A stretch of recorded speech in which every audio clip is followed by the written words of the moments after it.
సంక్షేమం కోసం ఈ ప్రభుత్వం చేసేటువంటి ఆలోచన.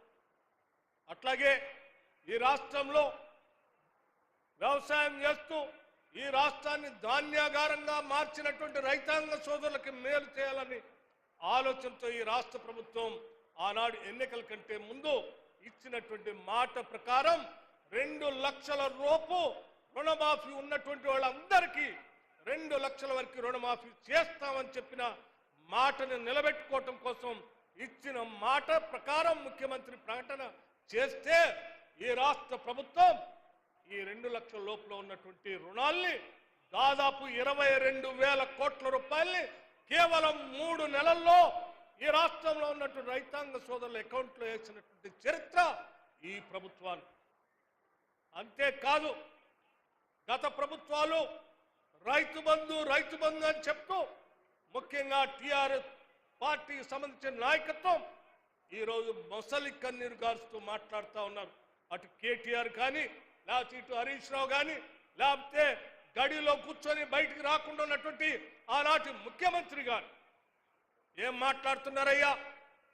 ఈ సన్నాసులు పాలన చేతను కాని సన్నాసులు ప్రజల గురించి పట్టించుకోవట్లేదని మాట్లాడుతూ ఉన్నారు. నేను మీ అందరికీ చాలా స్పష్టంగా కొన్ని విషయాలు మనసు విప్పి చెప్పాలనేటువంటి ఆలోచనతో చెప్తా ఉన్నాను. ఎవరయ్యా సన్నాసులు? రుణమాఫీ చేస్తామని చెప్పి 10 సంవత్సరాలు రుణమాఫీ చేయకుండా రైతుల్ని ఇబ్బంది పెట్టినటువంటి మీరా మేమా? చెప్పిన మాట ప్రకారం కేవలం 3 నెలల్లో 2 లక్షల రూపాయల వరకు రుణమాఫీ చేసినటువంటి ధీరోదత్వమైనటువంటి ప్రభుత్వం మాది.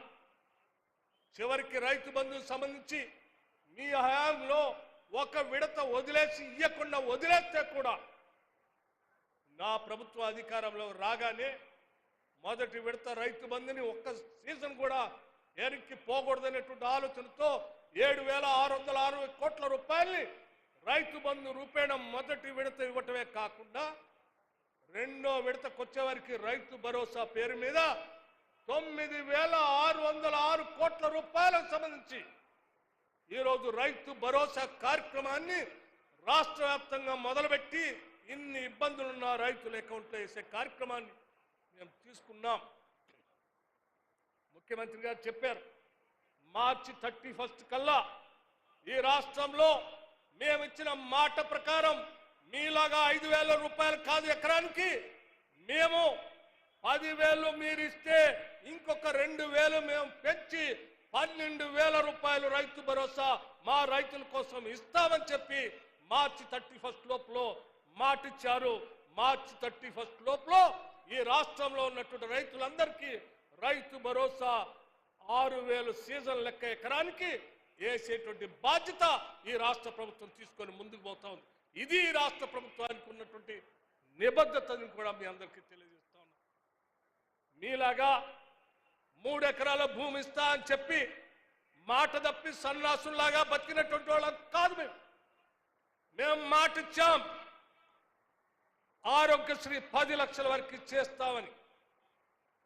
వెంటనే 10 లక్షల రూపాయలు మేము అధికారంలోకి రాగానే 5 లక్షల నుంచి 10 లక్షల వరకు చేసి చూపించాం, అమలు చేస్తా ఉన్నాం. అట్లాగే ఎల్పిజి సిలిండర్ సంబంధించి మేము 500 రూపాయలకే సిలిండర్ ఇస్తామని చెప్పాం. మీలాగా ఇంటికో ఉద్యోగం ఇస్తా అని మాయ మాటలు చెప్పినట్టు కాకుండా ఈరోజు రాష్ట్ర వ్యాప్తంగా 500 రూపాయలకే గ్యాస్ సిలిండర్లు ఇస్తూ ఆ సిలిండర్ సంబంధించినటువంటి డబ్బులు కూడా ప్రతి నెల ఈ రాష్ట్ర ప్రభుత్వం సివిల్ సప్లైస్ కి కడుతున్నటువంటి విషయం కూడా మీ అందరికీ నేను మనవి చేస్తా ఉన్నాను. 442 కోట్ల రూపాయలు ఇప్పటికే ప్రభుత్వం సివిల్ సప్లైస్ శాఖ కట్టింది. అట్లాగే గృహజ్యోతి మీరంతా కరెంటు కాంగ్రెస్ వస్తే కరెంటు ఉండదనంటే మేము చేసి చూపించాం. మీలాగా కరెంటు కోతలు ఉంటాయనో లేకపోతే కరెంటు మేముంటేనే నడుస్తుందని చెప్పినటువంటి కోతలు కొయ్యకుండా ఈ రాష్ట్ర ప్రజలకి ఎంత అవసరం ఉంటే అంత అవసరం కరెంటును అందించేటువంటి కార్యక్రమాన్ని రెప్పపాటు కూడా కటింగ్ లేకుండా ఇవాళ గత 15-20 సంవత్సరాల నుంచి ఎప్పుడు లేనంత పెద్ద డిమాండ్ 16,000 మెగావాట్లు పైబడి దాటితే కూడా ఒక్క క్షణం కూడా ట్రిప్ కాకుండా కరెంట్ ఇస్తున్నటువంటి ప్రభుత్వం ఈరోజు మన ప్రభుత్వం, ప్రజా ప్రభుత్వం. అంతేకాదు వారికి ఇస్తూనే ఈ రాష్ట్రంలో ఉన్నటువంటి వ్యవసాయ పంపు సెట్లు సంబంధించి పవర్ అగ్రికల్చర్ పంపు సెట్లకి 14,278 కోట్ల రూపాయలు ఈ రాష్ట్ర ప్రభుత్వం డిస్కమ్కి రైతుల పక్షాన డబ్బులు కట్టింది. అంతేకాదు పేదవాళ్ళందరికీ 200 యూనిట్ లోపల కరెంట్ ఇస్తామని ఆనాడు మా పార్టీ ఏ రకమైనటువంటి మాట చెప్పిందో ఆ మాటను తప్పకుండా ఈరోజు రాష్ట్ర వ్యాప్తంగా 200 యూనిట్ లోపల కరెంటు వాడుకుంటున్నటువంటి పేద మధ్యతరగతి కుటుంబాలకు సంబంధించిన కరెంటుకి సంబంధించి దాదాపు మీ అందరి తరఫున 1,659 కోట్ల రూపాయలు ప్రజల పక్షాన ఈ రాష్ట్ర ప్రభుత్వం డిస్కమ్లకి డబ్బులు కట్టింది. రైతులకు సంబంధించి ఇన్సూరెన్స్ కడుతూ ప్రమాదవశాత్తు ఏమైనా ఇబ్బంది వస్తే వాళ్ళకి న్యాయం చేయాలని చెప్పి రుణమాఫీ చేయటమే కాదు, రైతు భరోసా ఇవ్వటమే కాదు, చివరికి వాళ్ళ పంటకి ఇన్సూరెన్స్ కూడా చేయాలనేటువంటి ఆలోచనతో ఈ ప్రభుత్వం 1,514 కోట్ల రూపాయలు రైతుల పక్షాన ఈ ప్రభుత్వమే ఇన్సూరెన్స్ కట్టింది.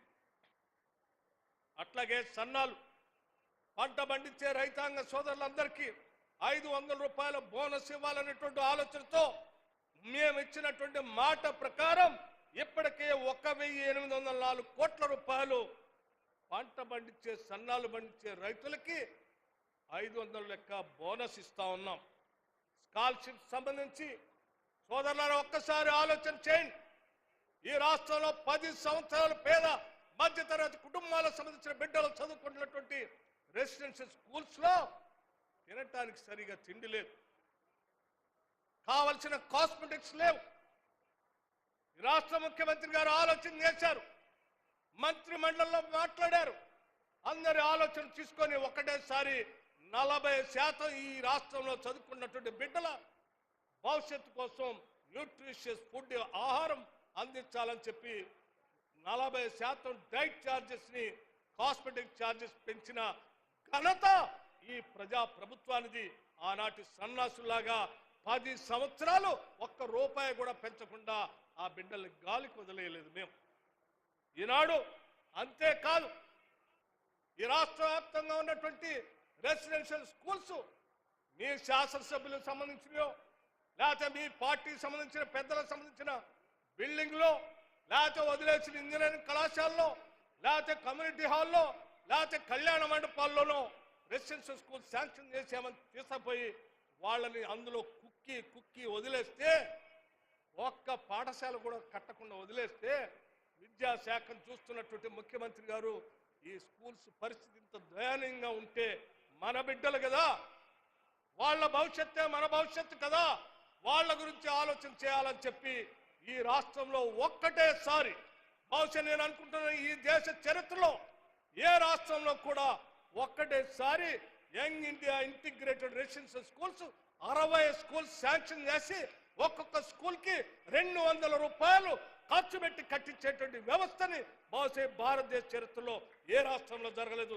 అది ఈ రాష్ట్రంలో ఈ ముఖ్యమంత్రి గారు, ఈ ప్రభుత్వం, ప్రజా ప్రభుత్వం, మన ప్రభుత్వం చేస్తాం. ఇది ప్రజల కోసం ఈ రాష్ట్ర ప్రభుత్వానికి ఉన్నటువంటి నిబద్ధత.